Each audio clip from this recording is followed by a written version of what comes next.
थोडेसे 1-2 दिवे प्लेटमध्ये की आळूचे पानं घेतले, तर त्यानंतर होणारे 2 हे खूप दिवे वगैरे मी पेटवून घेतले होतं माझं पार्सल।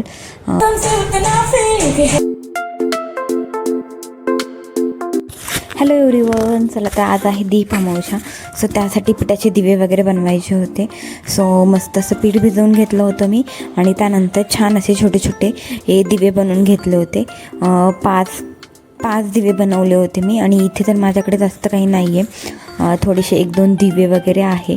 सो मी ते पण सगळे वॉश वगैरे करून घेतले होते दुपारीच आणि ते असे मी गॅलरीत सुकत वगैरे ठेवले होते आणि ते सुकल्यानंतर मग मी मस्त असे ते मांडून घेतले प्लेटमध्ये आणि वाती बनवून घेतल्या होत्या, त्या वाती ठेवून घेतल्या होत्या आणि सगळं रेडी करून ठेवलं होतं की फक्त संध्याकाळी मी हे सगळं पेटवेल।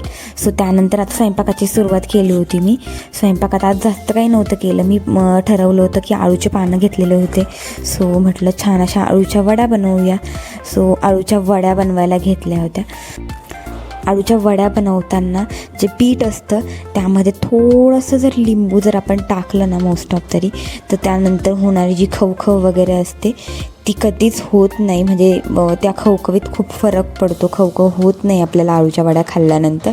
सो त्यासाठी त्या पिठामध्ये थोडंसं 1-2 थेंब लिंबाचा रस टाकायचा असतो। ही ट्रिक्स मला माझी मम्मीने सांगितलेली होती, सो ती माझ्या लक्षात होती। सो ती केली आणि त्याच्यानंतर मी आळूच्या वड्या मस्त लावून घेतल्या होत्या।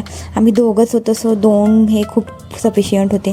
त्यानंतर पुऱ्या बनवल्या होत्या, त्या पुऱ्या तळून घेतल्या आणि गोडमध्ये मी छान अशी आज गव्हाची खीर बनवली होती।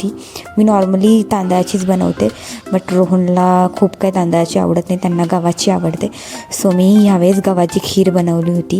माझा लुक थोडा इग्नोर करा, बिकॉज मला स्वतःचा आवरायला काही टाईम भेटला नव्हता ह्या सगळ्या गोष्टींमध्ये। सो मी देवाचं वगैरे दिवे वगैरे मी पेटवून घेतले होते आणि छान असा निवेद दाखवून घेतला होता। चला तर त्यानंतर आलं होतं माझं पार्सलमध्ये रोहनला खूप दिवसापासून स्पीकर्स घ्यायचा होता।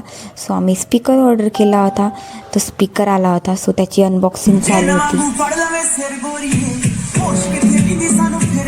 त्यानंतर यांची चेकिंग चालू होती, फीचर्स वगैरे चेक करत होते, काय काय आहे वगैरे ते सगळ्या गोष्टी यांच्या चालू होत्या। त्यानंतर दोघं स्पीकरच्या आवाजाचं कंपॅरिझन चालू होतं।